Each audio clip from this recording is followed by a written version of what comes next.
압도적 뉴스 콘텐츠 3프로 뉴스룸, 안녕하세요, 이주호 기자입니다. 네, 안녕하십니까, 류중훈 기자입니다. 자, 오늘도 힘차게 여러분들에게 뉴스를 전해드릴 건데, 네. 오늘 유종훈 기자 아침에 굉장히 바빴더라고요. 아, 네, 오늘 신차 출시 와. 행사가 있어서 어느 신차가 출시됐습니까?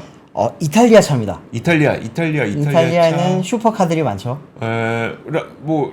네, 람보르기니 같은 람보도 거. 있고요, 네. 페라리도 있고 한데 네. 오늘은 마세라티. 마세라티. 원래 이제 마세라티 같은 경우에는 예전에 FMK라고 하는 회사에 있다가 네. 이제 올해 사업권이 이제 스텔란티스 코리아.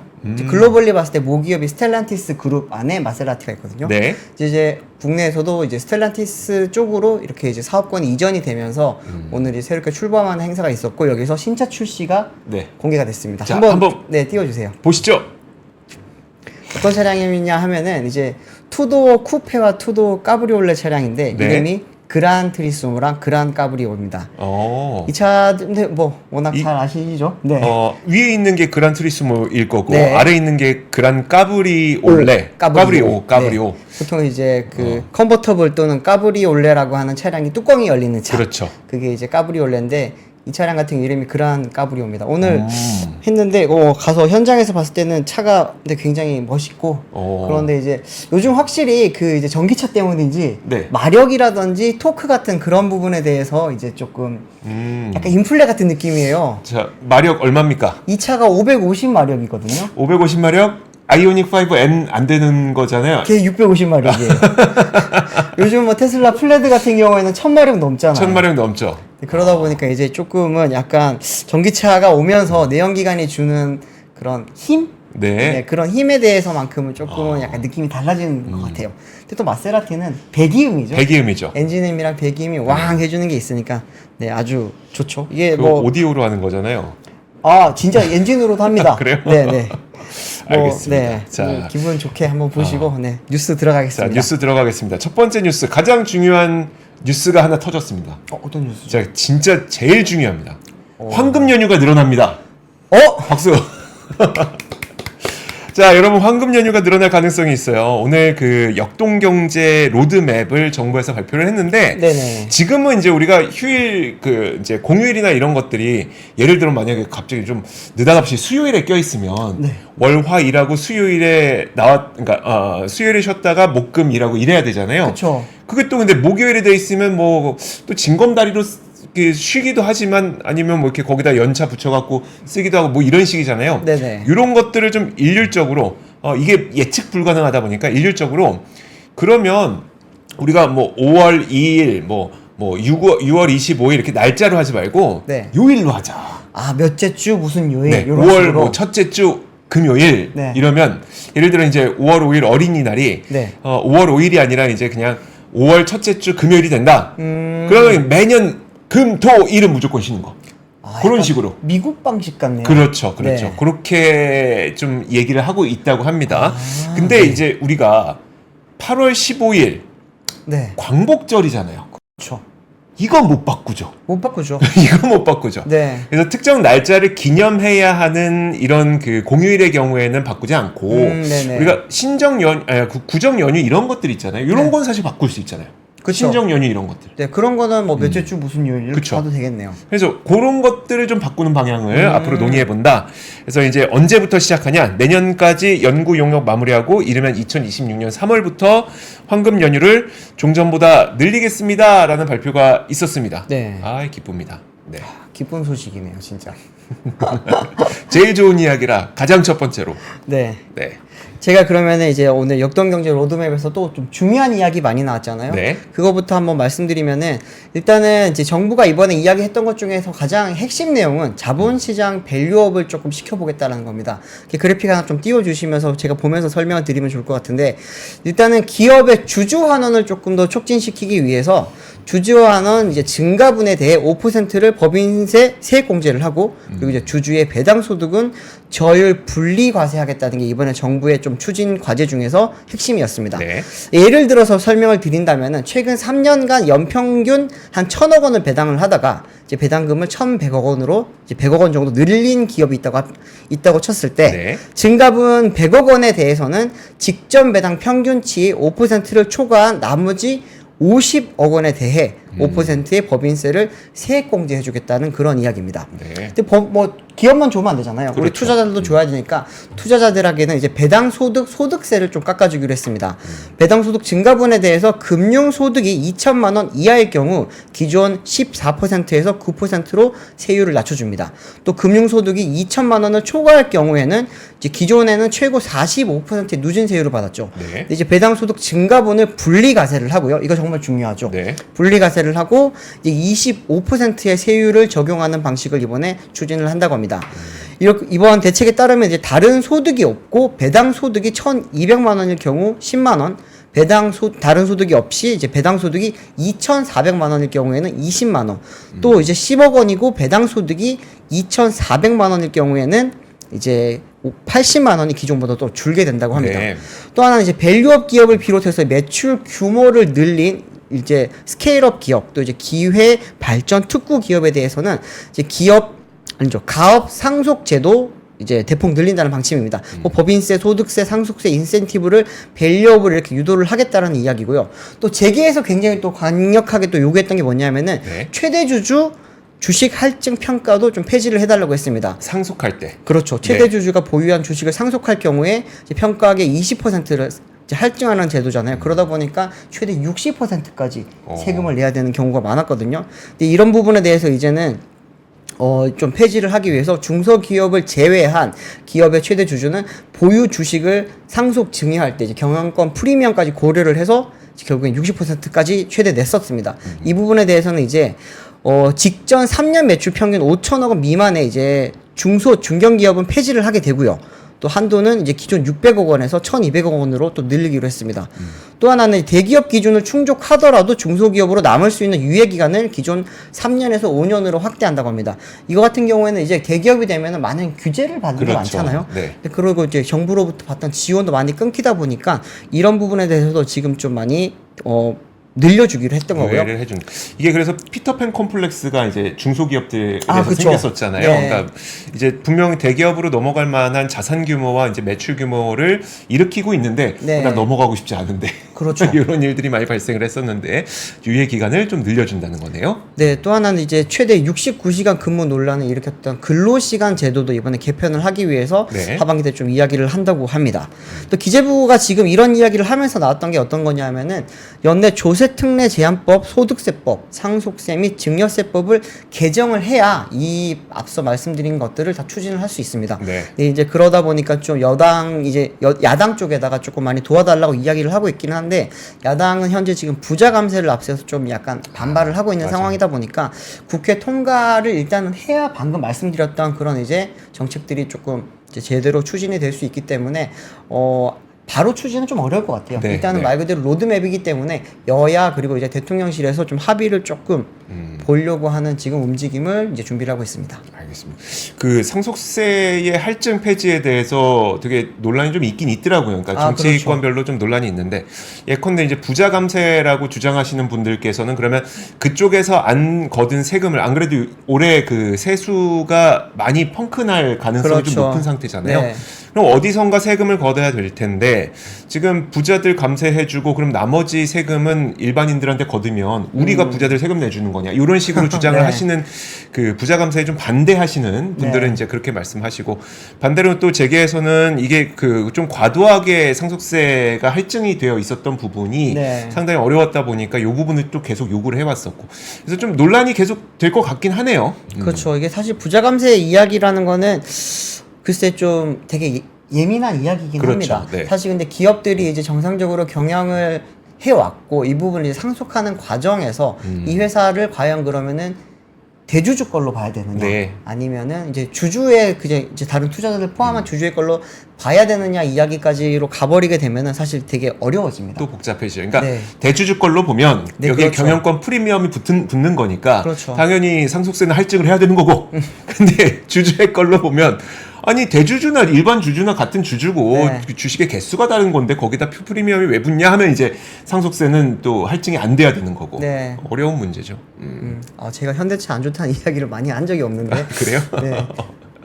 아, 네, 그러네요. 그렇습니다. 지금 근데 이 부분 같은 경우에는 사실 이게 요즘 많이들 이민을 많이 가세요. 대기업뿐만 아니라 중견기업 분들이라는 이런 분들이 지금 해외 진출을 많이 하시는데 그 과정에서 지금 해외에다가 법인을 설립을 하고 거기서 이제 약간 우회적으로 상속을 하거나 이런 방법들도 지금 많이 좀 이야기들이 나오고 있다고 합니다. 실제로 이제 그 세무 쪽에 계시는 분들 네. 이야기를 들어보면요. 근데 그런 부분까지 우리가 대기업뿐만이 아니라 이제 중견 대기업 다 정상적으로 국내에서 상속을 할 수 있고 지속 가능한 이제 기업을 운영을 할 수 있게 하려면은 그런 부분에 대해서 어느 정도 조금 인정해줘야 될 부분도 있지 않나라는 게 지금 경영계뿐만이 아니라 많은 곳에서 나오고 있는 이야기입니다. 네, 알겠습니다. 네. 자, 그 다음 소식도 전해드리면은 이번에도 역동경제 로드맵을 이제 넘어서 이번에는 이제 하반기 경제 정책과 관련된 이야기들이 나왔습니다. 이제 상반기를 모두 다 보냈고 이제 하반기에 우리나라가 어떤 식으로 경제 정책을 펼쳐갈 것인지 이 부분에 대해서 나왔는데 제가 좀 주목했던 부분은 참 여러 가지 뉴스가 많습니다만 그 가운데 부동산 PF를 대수술할 예정이다라는 이야기가 나왔습니다. 네. 사실 이게 구체적인 내용이 밝혀진 건 아니고 하반기 경제정책 방향에서 근본적으로 우리가 PF 사업 구조를 좀 구조 조정을 해야 되겠다. 그렇기 때문에 그 관련된 내용을 좀 자세하게 마련할 것이다. 올해 안에 그 내용을 발표할 것이다라는 내용까지만 나온 건데요. 일단 그 PF 사업 자체가 갖고 있었던 고질적인 문제점이 있었잖아요. 일단 화면 한번 보시죠. 이건 그 삼성 KPMG에서 이제 그 부동산 PF 사업 프로세스가 어떻게 되는지를 보여주는 건데 일단은 처음에 이제 땅을 사는 게 아니죠. 그러니까 땅을 사는 게 아니라 땅을 구하고 네. 그 땅을 담보로 대출을 받죠. 그렇죠. 그래서 그 땅을 사죠. 예, 네. 참 무자본 M&A 같은 그런 느낌인데 어쨌든 그때는 워낙 이제 위험성이 높다 보니까 이게 브릿지론이 되고 그리고 위험성이 높다 보니까 1금융권보다는 2금융권에 사는데 요 차주가 대부분 시행사입니다. 그리고 이제 네. 이게 본 PF로 들어가게 되면은 브릿지론 상환하고 여기에다가 이제 플러스 알파 더 대출을 받아서 공사비까지 충당하는 그런 그 대출 구조를 갖게 되는데 요 과정에서 국내 시행사들이 굉장히 작은 사업비만 가지고도 대출을 어마어마하게 받을 수 있었다는 겁니다. 그러니까 국내 시행사가 총 사업비의 3에서 5%만 자기 자본을 투입하고 나머지는 대출에 의존을 하다 보니까 사실 분양 시장이 화랑일 때는 뭐 내가 뭐 5만 원만 들고 100만 원 대출 받은 다음에 나중에 분양해서 시공하고 시행한 다음에 나중에 이거 200만 원으로 갖다 팔면 네. 문제가 안 되는데 그렇죠. 이게 나는 5만 원밖에 안 내고 100만 원 대출 받았으니까 그 95만 원 대출을 받았는데 이게 사업이 진행이 안 되네.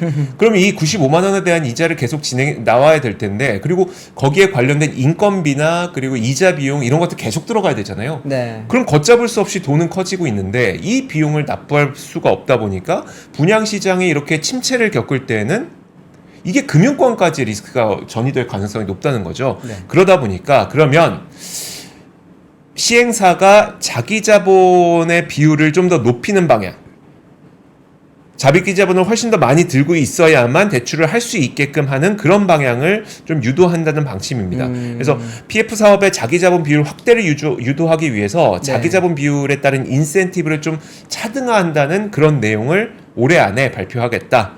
이런 이야기를 했습니다. 자, 그리고 이 내용과 더불어서 지금 오늘 또 무슨 일이 있었냐면 공교롭게도 네. 금감원이 은행 고위 임원들을 소집했습니다. 아, 좀 뭔가 느낌이 오시죠? 무섭죠. 자, 오늘 금감원 이준수 부원장이 그 은행권의 무리한 대출 확대를 지적하면서 올해 목표 증가율 2에서 3%를 넘지 말아달라고 은행권에 당부를 했습니다. 네. 사실 그러면서 동반 나왔었던 게 뭐였었냐면 가계부채를 이제 국가에서 관리를 하겠다라고 하면서 GDP 대비 가계부채 비율을 90%대 초반으로 관리할 계획이라고 오늘 밝혔습니다. 네. 사실 지난해 말 기준 GDP 대비 가계부채 비율이 93.5%였는데 네. 지금 그 지난달 5대 은행의 가계대출이 약 3년 만에 가장 큰 폭으로 증가했단 말이에요. 물론 대출은 증가하는 게 맞긴 한데 네. 증가폭이 상당히 커지게 되면서 우리가 목표로 했었던 90% 초반대의 GDP 대비 가계부채 증가율 이걸 뛰어넘을 가능성이 높아진 거죠. 그러다 네. 보니까 금감원에서 고위 임원들 모아놓고 대출 좀 많네요. 이거 좀 속도가 빨라요. 이렇게 얘기를 한 거죠. 그렇게 되면, 그리고 이제 다음 주에 또, 확인을 하기 위해서 다음 주부터 현장 점검에 나서기로 했습니다. 네. 그렇게 되면 사실 현장 점검을 하게 되면 분명히 시장 금리는 변하지 않는다고 하더라도 시중은행에서도 대출의 수요와 공급을 좀 조절하기 위해서 뭐 쉽게 말하면 대출을 덜 하기 위해서 네. 대출 금리를 높일 가능성이 상당히 높고요. 그리고 DSR 기준과 같은 그러니까 총부채 원리금 상환 비율 같은 DSR 기준을 굉장히 까다롭게 볼 가능성이 높기 때문에 다음 주 만약에 현장 점검 나서고 사실 현장 점검 나선다고 하면 그 이전부터 은행들은 미리 조치에 들어가죠. 그렇죠.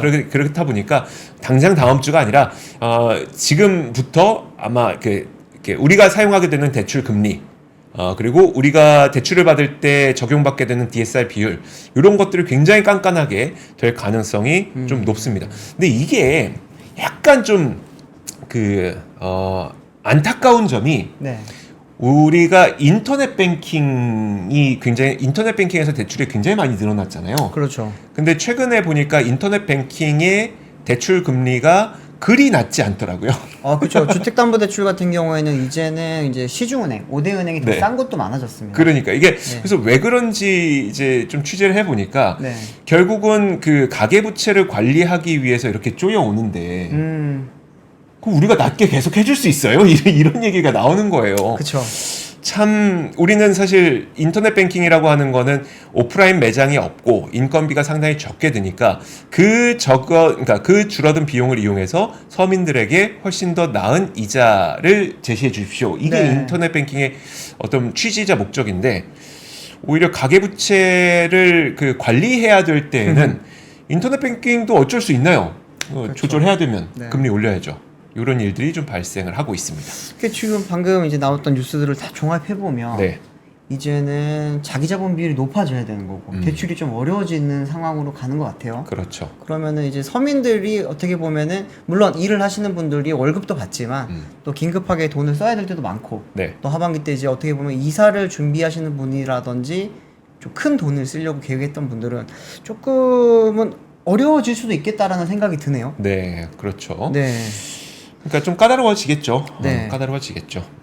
정부가 아마 그래서 지금 오늘 하반기 경제 정책을 같이 발표하면서 이걸 좀 엮어서 한 게 이렇게 어려운 점도 있지만 우리가 지원하는 부분도 있습니다라는 걸 좀 이야기를 하려고 했던 것 같아요. 네, 그렇습니다. 그래서 제가 바로 연결해서 말씀드리겠습니다.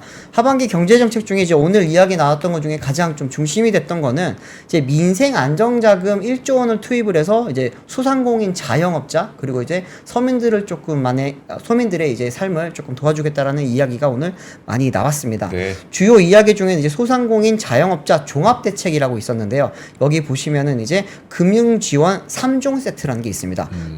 이제 상환 연장, 전환 보증, 대환 대출 이걸 이제 추진을 하기로 한 건데 표를 하나 좀 띄워주시면 좋겠습니다. 네. 정책자금 상환 기간이 이제 상환 연장 기간이 최대 5년으로 늘어나게 되고요. 또 이제 업력 대출 잔액 요건 자체가 폐지가 됩니다. 또 5조 원 규모의 전환 보증이 신설이 되고 7% 이상 고금리 대출을 저금리 대출로 대환하는 프로그램도 이번에 좀 대폭 늘린다고 합니다. 네. 또 소상공인 채무 조정 지원 프로그램인 새출발 기금 규모가 이제 기존 30조 원에서 40조 원 플러스 알파로 이제 10조 원 이상 많이 늘어나게 되고요. 채무 조정 대상 기간도 올해 상반기까지로 연장이 되게 됩니다. 또 소상공인의 이제 배달료 같은 것들도 지금 문제가 많이 되고 있는데 5대 고정비용이라고 부르는 게 있더라고요. 네. 임대료, 배달료, 전기료, 인건비, 관리비 이걸 이제 5대 고정비용이라고 하는데 여기에 대해서 지금 좀 덜어주는 그런 이제 정책도 하반기 때 추진을 한다고 합니다. 또 이제 정부에서는 특히나 이제 배달 플랫폼의 폭리를 조금 많이 좀 우려를 하고 있기 때문에 이 부분에 대해서도 상생 협력 방안을 도출을 하고 영세 자영업자의 배달료를 지원하는 투트랙 접근법을 내놓겠다고 했습니다. 근데 이 뉴스랑 약간 좀 다른 이야기일 수도 있는데 오늘 배민 대표이사가 네. 이제 잘렸다고 하면 안 되는데 뭐라고 그 사임 네, 사임한 걸로 사임입니까? 아니면 일신상의 이유로 사임을 했다고 하는데 네. 지금 취재를 해보니까 들려오는 이야기로는 이제 독일 본사와의 약간 갈등이 있는 것 같다고 하고 또 하나는 이제 실적에 대한 그리고 이제 앞으로 나올 올해 이제 남은 기간 동안의 경영에 대해서 조금 좀 방침이 맞지 않다는 네. 이야기가 많이 들려왔습니다. 그런 상황에서 정부 쪽에서는 배달 플랫폼 지금 폭리 이야기가 상반기 내내 나오고 있거든요. 사실은 아무래도 자영업자 쪽에서는 이 부분을 되게 부담을 느끼기 때문에 이런 이야기를 많이 하고 있는 것 같은데 이 부분에 대해서도 어쨌든 정부가 조금 중간에서 조율하는 방법도 이번에 찾아보겠다고 합니다. 또 하나는 이제 물가 부담을 좀 낮춰주기 위해서 농수산물 할인 또 에너지 바우처 등에 5조 6천억 원을 투입을 한다고 합니다. 또 이제 하반기 때 단통법이라고 하죠. 단말기 유통법 폐지를 다시 한번 추진을 하게 되고요. 또 2학기에 이제 학자금 대출 금리를 동결하는 내용도 이번에 포함을 했다고 합니다. 또 이제 부지나 뭐 내수를 좀 보강하기 위해서 건설 분야 투자를 많이 늘리겠다고 하는데 이 부분은 참 1분기 이제 실적이 아니라 1분기 이제 우리나라 경제가 되게 경기가 좋게 나왔던 좋았었죠. 이유 중에 하나가 이제 부동산 경기 덕분이라는 말이 많았잖아요. 그때 PF 이제 상환하는 그 돈들도 있었고 그랬었는데 건설 기성이 그때 확 올라갔었잖아요. 맞아요. 그거 보고 나니까 아 이거 뭐 그 사업장 하나 그 열린 거네 이거였었잖아요. 네, 맞아요. 아무래도 좀 하반기 때도 그런 걸 좀 노린 게 아닌가라고 하는 생각이 들었습니다. 네. 또 자동차 소비 촉진을 위한 3종 패키지도 시행을 한다고 하는데 이제 전기 승용차에 주는 보조금을 올해 이제 한 해 전기 화물차에도 지원을 하기로 했고요. 친환경차 개별 소비세 감면 특례 적용 기한을 2026년까지 추가 연장을 하고 또 노후 차량을 바꿀 때 개별 소비세를 70% 한시적으로 인하하는 조치도 이번에 이제 제2법을 추진을 한다고 합니다. 지금 보면 이제 결국에는 서민들이 좀 먹고 쓰고 하는 부분에 대해서 좀 부담을 낮춰줄 수 있는 방안들을 많이 좀 준비를 하겠다고 하는 거죠. 저기 이제 오른쪽 하단 보시면 아까 PF 이야기 잠깐 나왔었는데 네. 뭐 94조 원 규모의 유동성을 공급을 해서 이렇게 이제 부동산 쪽을 약간 좀 지원할 수 있는 방안을 많이 내겠다고 하는 이야기 같거든요. 네. 이게 아까 PF를 잠그는 것 같기도 했고 또 지원을 해주는 것 같기도 하고 그쵸. 조금 어떻게 보면은 건전하게 지원을 하겠다라는 방안을 위해서 한번 이제 점검을 한번 미리 하는 거지 않을까 하는 그런 생각이 듭니다. 네, 알겠습니다. 그 아까 말씀하셨던 배달료와 관련돼서 네. 제가 그 원래 뒤에 준비했던 뉴스가 바로 그 내용이 좀 있거든요. 네네. 그 뉴스를 먼저 한번 보죠. 네, 바로 연결해 피디님 주세요. 그 온라인 플랫폼 월 광고비가 100만 원이 넘는다 이 뉴스를 한번 보여주세요. 여기에서 이제 그 지금 그 중소기업 중앙회에서 4월부터 6월 사이에 온라인 쇼핑몰이라든지 아니면 배달 앱이라든지 숙박 앱이라든지 이런 걸 이용하시는 자영업자분들 있잖아요. 자영업자분들을 대상으로 지금 그 설문조사를 좀 그 실태조사를 좀 실시를 했고 그래서 요즘에 온라인 쇼핑몰 업체가 얼마나 힘든지에 대해서 좀 보는 건데 네. 일단 배달 앱 관련돼서 그러니까 배달료와 관련돼서 그 내용을 먼저 말씀드린다고 했으니까 이 화면부터 먼저 보시죠. 지금 배달 앱이 무료 경쟁을 하고 있는데 그게 매출 증가나 배달비 부담 완화에 도움이 됩니까? 라는 질문을 했어요.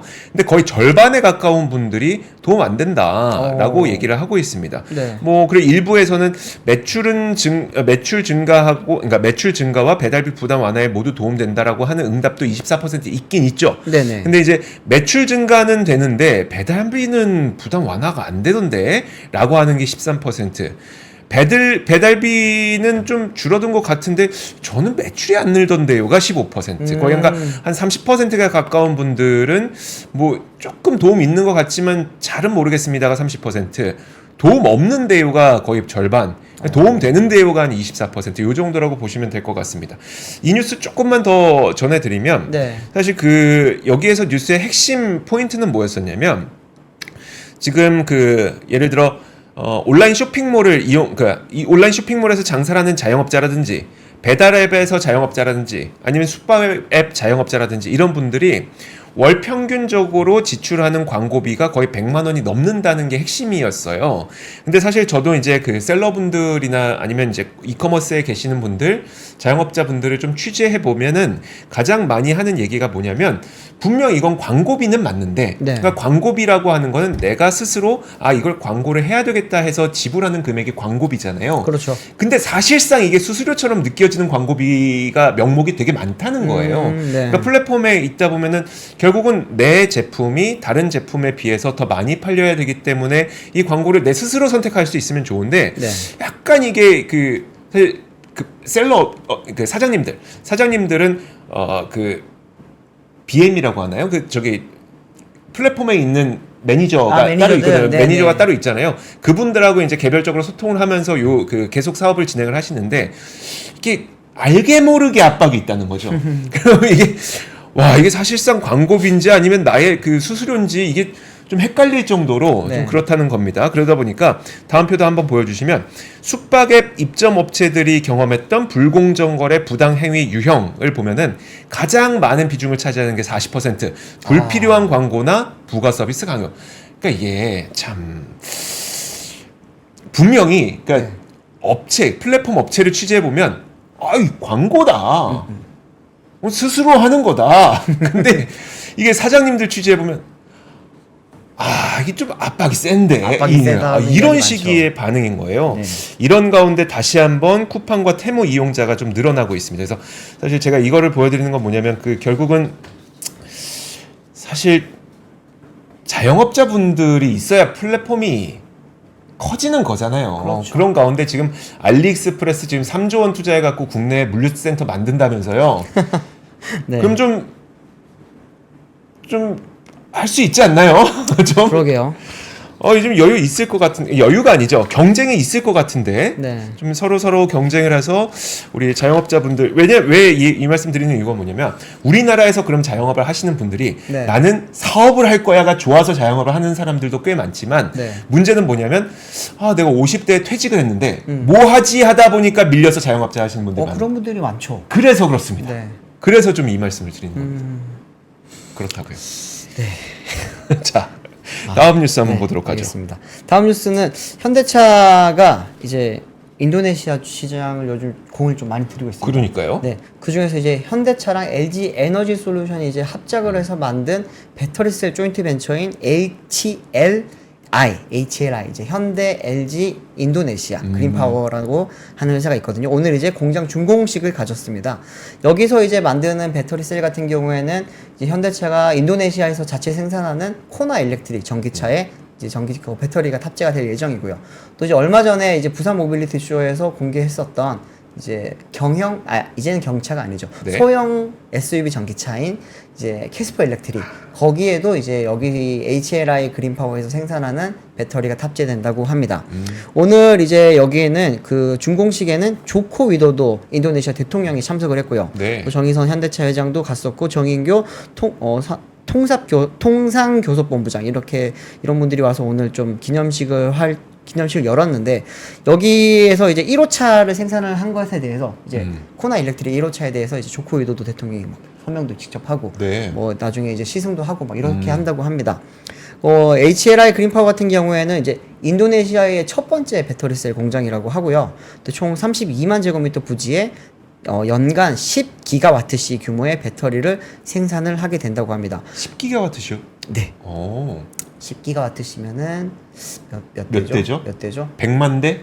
100만 대 안 되죠. 100만 대 안 됩니까? 네. 10기가와트시면은 기와트. 이거 이제 나중에 계산해 드릴게요. 갑자기 계산이 안 돼요. 10만 죄송해요. 대, 10만 대, 10만 대, 네, 10만 대. 10만 대에서 20만 대 네, 정도로 지금 네. 생각이 듭니다. 네. 죄송해요.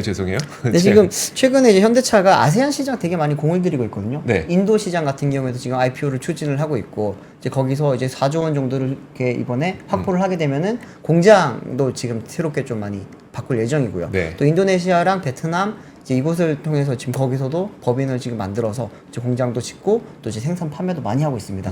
또 하나는 인도네시아에 공을 많이 들이는 이유는 많이들 아시겠지만 인도네시아가 세계 최대 니켈 생산국입니다. 네. 그렇기 때문에 여기서 이제 배터리셀 소재도 많이 확보를 할 수 있고 또 이제 조코 위도도 대통령이랑은 사실 정의선 회장이나 이제 국내 다른 또 총수들이 굉장히 또 돈독한 관계를 잘 갖고 있기 때문에 사업적으로도 지원을 많이 받을 수 있다고 합니다. 그런 점에서 지금 현대차랑 LG엔솔 여기서 지금 인도네시아 쪽에 많이 좀 집중을 하고 있다고 네. 합니다. 네. 와, 인도네시아 자동차 시장은 좀 어떤 특성을 갖고 있어요? 예를 들어서 뭐 어떤 게 있어요? 인도네시아 자동차 시장은 아직까지 많이 크진 않습니다. 뭐 아시안 시장에서는 그래도 큰 편이긴 한데 태국이라든지 베트남 다음 정도 수준이 되고요. 네. 여전히 저가 차량이 많이 판매가 되고 가보시면 이제 90년대에서 2000년대에 판매가 됐던 일본 차들이 네. 아직까지 대부분을 차지를 하고 있고 오. 이제 최근에는 이제 뭐 현대차가 조금씩 판매가 많이 늘고 있습니다. 현지에서 공장을 지어서 지금 차량을 생산을 하고 있기 때문에 그 부분에 대해서는 좀 진출을 하고 있지만 네. 아직까지 새 차, 우리가 흔히들 말하는 신차들은 판매가 많지는 않아요. 이게 아직 인도네시아 자체가 소득 수준이 많이 높진 않거든요. 그런데 잠재력이 굉장히 큽니다. 네. 평균 연령이 20대예요. 인도네시아는. 평균 연령이 20대요? 네, 나라의 평균 연령이 20대고요. 그리고 이제 인구 규모도 전 세계에서 한 제가 정확히 기억이 안 나요. 4등인가 6등인가 아마 그럴 겁니다. 네네. 굉장히 오. 많은 곳이고 엄청 커요. 오, 엄청 그쵸. 땅도 엄청 크고 그렇기 때문에 자원도 많고요. 지금 현재 인도네시아 같은 경우에는 한국이 예전에 우리가 한강의 기적을 일으키면서 발전했던 그 경제 개발 5개년 같은 거 네네. 있잖아요. 그런 거를 지금 다 추진을 하고 있는 상황이고 또 국내 기업들을 엄청나게 유치하고 있습니다. 세제 혜택도 주고요. 지원금도 많이 주고 있고 특히나 이제 자동차라든지 배터리 쪽에서는 인도네시아가 앞으로 추진해 나가는 국가적인 이제 전략 사업 중에 하나이기 때문에 네. 우리가 조금 많이 취할 수 있는 이득이 많다고 지금 보는 산업 분야라고 볼 수 있습니다. 네, 알겠습니다. 자, 그리고 다음 이야기도 한번 보도록 하죠. 이번엔 이거 너무 지겹다고 하시려나? 네, 왜? 라면 이야기 한번 더 해보려고요. 라면 네 지겹습니까? 안 지겨워요. 여러분 지겹습니까? 네. 사실 라면 먹는 건 지겹지 않은데 네. 저희 라면 얘기하면 지겹다는 분들이 너무 많으셔서 아닐걸요. 요즘 이제 주가가 그런가요? 좋다 보니까 기분 좋으신 분들 많을 건데. 그럴 수도 네. 있겠습니다. 어쨌든 이제 수출 실적 다시 한번 말씀드릴 건데요. 그 올 상반기 라면을 포함해서 전체 농식품 수출액이 47억 7천만 달러를 기록했다고 합니다. 이게 우리나라 돈으로 환산하면 6조 6천억 원.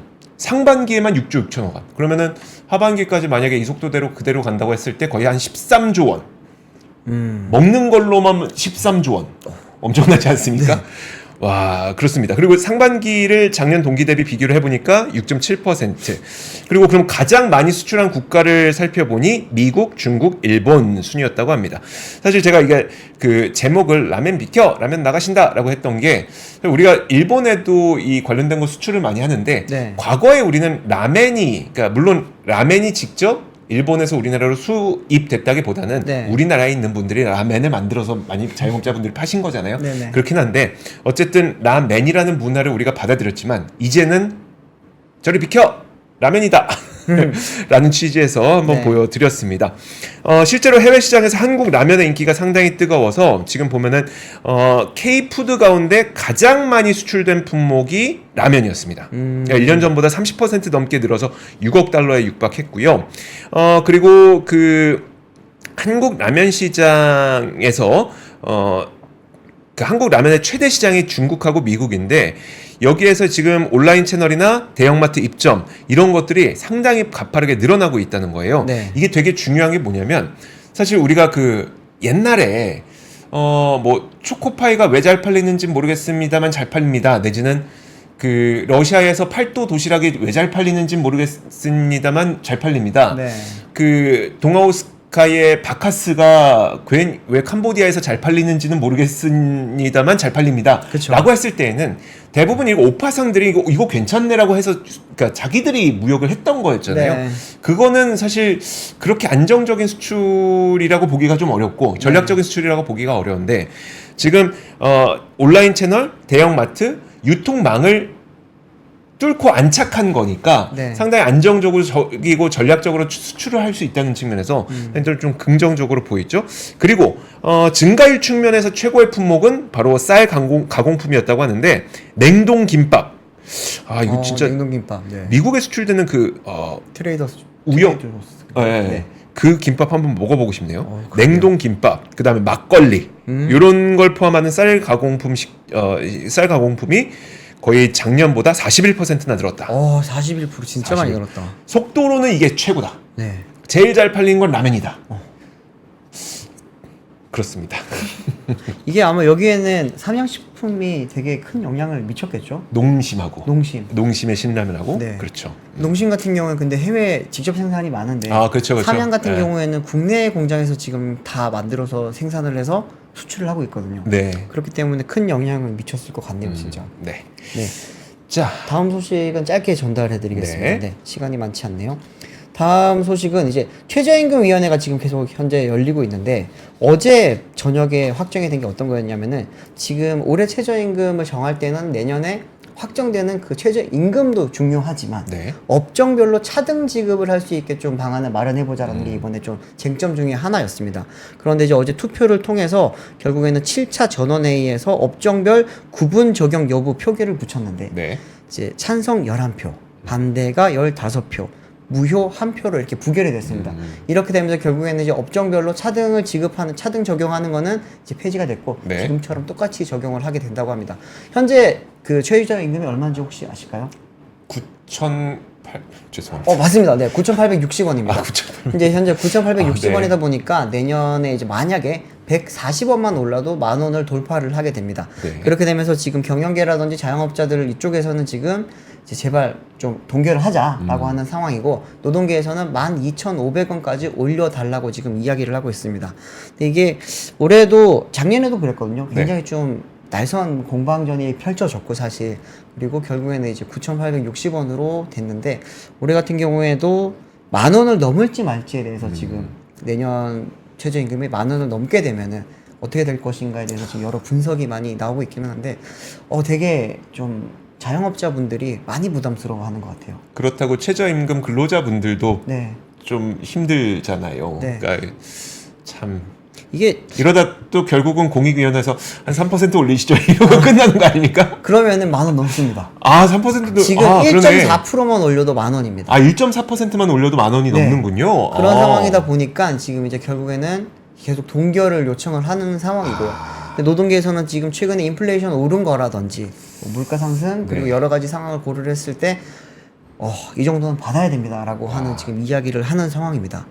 그래서 사실 업종별로 차등을 하자고 했던 거예요. 네. 어떤 부분은 어떤 업종은 조금 더 많이 주고 약간 좀 쉬운 업종이라든지 이런 부분에는 이제 뭐 조금 더 아껴주자라고 네. 하는 이야기가 나왔던 건데 이 부분에 대해서 노동계 쪽에서는 이제 업종별 차별을 하게 되면은 만약에 낮은 이제 그 시급이 적용되는 산업이라든지 그런 뭐 식당이라든지 가게 같은 경우에는 좀 안 좋아질 수 있다. 네. 뭐 그런 이제 사람들이 지원을 안 하겠죠. 그런 식의 이제 이야기를 많이 하면서 결국에는 지금 무산이 됐고 지금 내일 또 이제 회의를 합니다. 네. 여기 경영계에서는 지금 불참을 하겠다라고 이야기를 한 상황이라서 올해는 아마 작년보다 더욱더 좀 치열하게 이야기가 왔다 갔다 할 것 같습니다. 알겠습니다. 자, 오늘 저희가 준비한 뉴스룸은 여기까지입니다. 네. 저희는 또 내일 재미있는 소식과 함께 찾아오도록 하겠습니다. 고맙습니다. 감사합니다. 박근영, 이선영, 사경인, 염승환 투자 마스터들의 세심한 케어로 건강한 투자 습관을 만드세요. 3프로 멤버십 3프로 앱에서 확인하세요.